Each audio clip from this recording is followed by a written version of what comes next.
Today I am driving 700 kilometers round trip to buy my next project car, a 1988 Toyota MR2. I've never driven anywhere with a trailer, so obviously first step is a 700 kilometer trip to a major city. That just makes sense. But let's get on the road. I want to go see what this thing looks like. It doesn't look good, that's why I need the trailer. It doesn't run. It's in bad shape. Yeah, you thought the Tercel series was a lot of work. We're multiplying it up for this one. Now, you'll remember, I bought the Toyota Tercel for $350. You know how much I spent on just diesel going to get this car and bring it back? It was like $260. I actually don't know if I can afford this project yet. Get subscribed if you want to make that happen. Anyways, back on the road. Yeah, some of these BC highways, you take a picture out of your front windshield at any point in the journey, and it looks like a desktop wallpaper. Like, look at this. Google Maps estimated this to be a 4-hour drive I was committing to.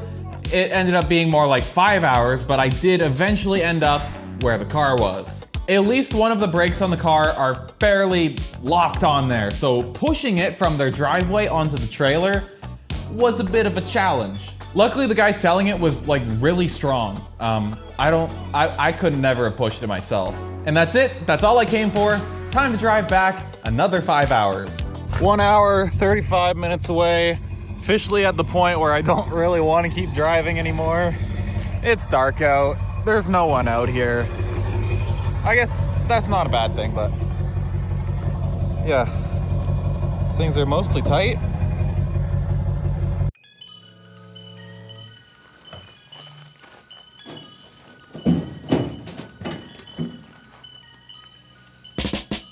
It's made it into the shop. It rolls terrible. So turn the parking brake off, car's in neutral, and I come around here. Totally fine, not that bad. Come to this side. That brake is completely locked up. I can't turn that thing. It was so hard to push this thing onto the lift. In fact, I couldn't even do it. I couldn't even get it to push onto the lift. I got it into the garage, put it on these, and then those maneuvered it to here. This one actually does spin, and the other back tire, okay, no, that one doesn't spin. My car from the 80s might need a little bit of work. So what is a Toyota MR2? Well, at the back here, you've got the trunk. We're off to a good start here. Okay. There we go. Got it. There's the trunk. So you've got a solid, like, foot of room back here. There's the engine computer and the nightmares. This is wired up for a trailer because they did have a little tow hitch on here. I don't know what they possibly could have been pulling with this thing, but the electrical's a mess. Look at this brake light wire. It comes down here. Oh no. So this is wiring to the factory harness, and then it splits off and goes into the floor. Like, that goes into the floor. You know what's under this on the floor? Nothing. What is electrical down here? Okay, here is the grounding for their trailer wiring. I'm sure that works really well. All right, moving on. That's enough of the trunk. What is in front of the trunk? It's the engine. These things really are exactly like go-karts. You sit here, you've got your steering wheel in front of you. Directly behind your seat is the engine, and it's rear-wheel drive. So this is a 1.6 liter inline 4. These cars did come with superchargers. Mine does not have one, and mine also has an aftermarket intake. This is a bad thing. So this car was sold as not running, and I believe that most of the problems are because of this right here. This is the plug that goes to the MAF sensor. It was not included with the car. The original intake and airbox and whatever setup used to be here is all gone. There's a filter and okay. So apparently, yes, these cars will run with the stock engine computer with no MAF sensor, but from what I've heard, they're never gonna run properly like that. especially with the stock computer. But anyway, yeah, mine is gone. That's just not there anymore. Also looking around here, all of these green cooling hoses, they're all over the place. I'm pretty sure those have got to be aftermarket. And the one thing this thing does leak is antifreeze. The car does have aftermarket coilovers in it. They are pink and adjustable, which is very interesting. We'll figure out how that works later on. The previous owner apparently did a bunch of stuff with the fuel system, which is why I believe this is aftermarket as well. And yes, this car was originally painted red. This is not the factory color. That right there is the factory color. We got some, that's very nice. All of this is rust behind here that they've attempted to repair. Same thing here and many other places. Same kind of thing happening over here. Most of the important areas, like this kind of stuff, this all seems solid still, so I'm not too worried about that just yet. There will be rust repair on this car. Moving along to the interior, aftermarket steering wheel. I don't think the white really fits with this car. I guess the previous owner liked it though. Everything electrical in this car continues to prove to be just cooked. It's not good. Like, you see this light that tells you if the doors are open. Well, there's a problem with the door switch. If I move that around, it's not reliable. So you'd think that the problem is with the door switch then. Wait until you find out the light's not even reliable. Okay, it's actually working now. It used to turn off if you touch this a little bit. Oh yeah. With the interior, I know what you're thinking first look. That doesn't look very good. But the good thing here is nothing is actually missing. If you put this back up here, that fixes that problem. I just need to make the clips hold themselves on there again. They are broken. And then the most obvious thing when you get in here is this mess. But all of that will be covered by this piece. So all of this stuff is complete in here. It just actually needs to be installed. Except for this. That's just missing. I'm probably just gonna like 3D print something for that. I don't have it. Oops. Well, I hit that accidentally, but yes, the pop-ups work. We hit the switch. We got aftermarket dash lights. They're like purple. I hit it again. That's pretty sweet.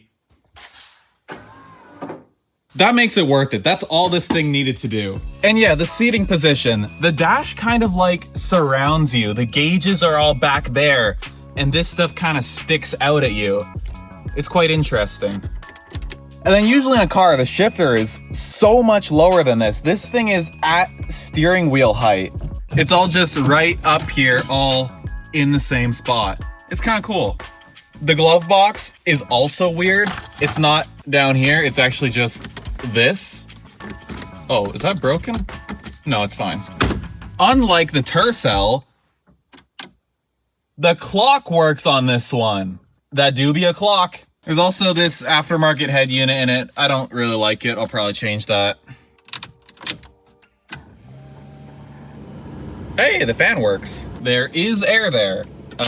And no, this car does not have air conditioning. And then the usual stuff, manual windows. The door locks are in here, which I'd never seen before. I didn't know how that worked the first time I saw it. This was also weird to me. In order to take the key out, to like turn it off, you have to press, you can't even see it. There's a button here. You have to press this button in and then turn the key off. I couldn't figure out how to take the key out before. I didn't know that you had to do that. Oh, I realized, yes, I have the engine cover. It's sitting right there. So that can go back on here after. Moving on to the front trunk. This is just so convenient to have to like, oh, there we go. I think usually you put the spare tire in here. Cause yeah, the way this is set up is like the hood on a car, not like a storage place for storage stuff. You have to prop it up with this. It's not very convenient for putting things in here, but I'm pretty sure this was just for the spare tire. Washer fluid reservoir. There is a radiator down here somewhere. These cars actually have quite a large coolant capacity because the coolant has to run from the radiator at the front all the way to the engine in the back. It didn't come with that battery. I put that in. But let me show you what happens when you try and start it, because this was bought as a not running car, which is why I had to transport it on a trailer. Wait, I almost forgot. How could I forget this? The roof comes off. Kind of cool. Also, I feel like it'd be very easy to drop this and shatter it, so I'm just gonna put it back on there. So when I first got it, all I did was put a battery in it and try to start it, and it did something pretty much like this.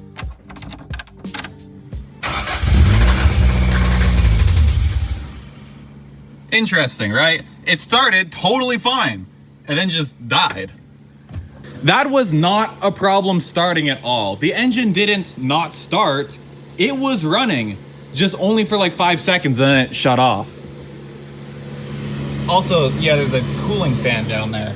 So I'm pretty certain that this is related to what they did with this intake stuff. But yeah, I think that stuff was causing this circuit opening relay in the back. This controls the fuel pump. I think that it was shutting off the fuel pump because it didn't know what to do with that mess. But here's what I've discovered. If I take this relay off of here, see now it's unplugged, and then I take a piece of wire, I stick it in there like that. Now the fuel pump is running continuously all of the time. The fuel tank is actually like right here, so you can hear it here. But now if I try and start the car,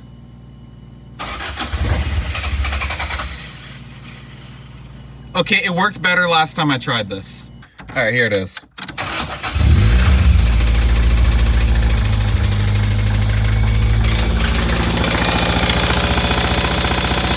There's a lot of bad noises going on.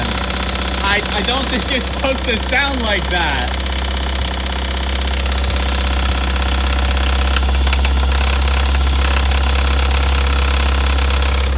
Yeah, that sounds pretty bad.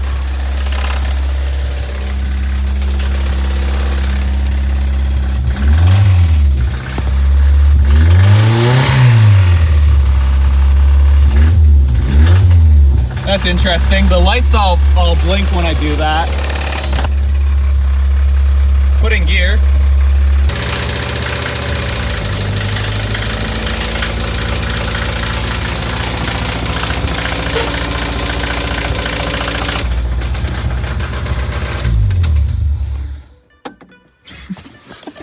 You can leave your guesses in the comments. What am I gonna find when I tear this engine down? Do we think the ticking noises are external, or something like on the timing belt or something, or is that wishful thinking? Is there a spun bearing in there?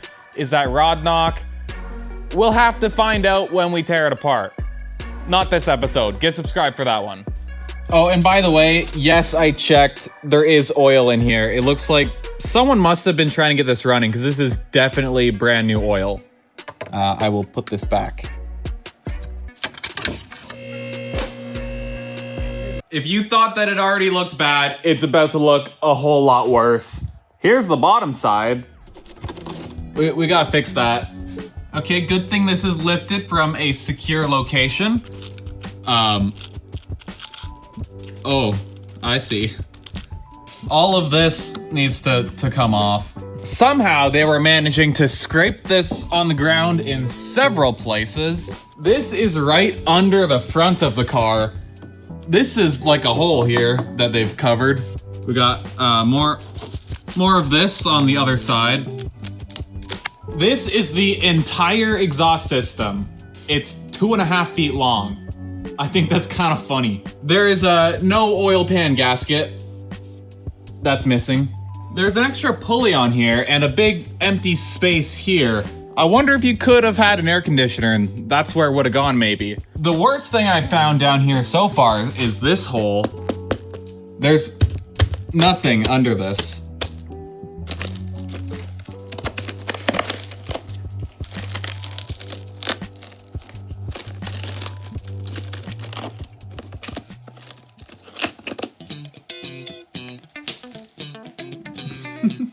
So isn't this wonderful? The thing that I bought is essentially a lot of work and problems, and yeah, it's not, I need to work on it. But hey, I can make a video series about it, so I'd say this works out good for me.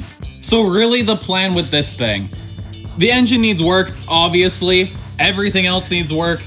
obviously. So then we gotta take the engine, drop it out the bottom of the car, take the engine out. Then I want to separate it from this thing. This is the engine computer that makes the car run. I want to decouple those two. I want to get this running on a standalone computer because this is a mess and I don't want to deal with all of this stuff. So I want to make it run on a standalone computer. If I do that, I can get the engine running properly on an engine stand separate from the car. So I know none of this is affecting the engine. And while the engine's over here, I can get the car in better condition. And then once the car is in good condition, the engine's in good condition running standalone, I will recombine them. There's several advantages to ditching the stock engine computer and running it on my own. Mainly, I'm gonna completely redo all of the electrical involved with the engine. Other advantage of ditching stock computer, if I wanted to add power to this thing, you know, it's only like 100 horsepower as is, turbo would work a lot better with a non-stock computer. So yeah, that's the plan, I think. Anyways, that is the Toyota MR2 I bought, and obviously there's going to be a lot more videos about this, so get subscribed for those ones. Thank you for watching, and I'll see you next time. Oh, next week we're doing drum brakes on the Tercel and other stuff, the exhaust. We're welding the exhaust. It is actually currently right here because this thing has holes in it. It doesn't do anything, and it makes a terrible whistling sound. So this muffler's gotta go. It sounds like there's a bunch of loose stuff in there too. Anyways,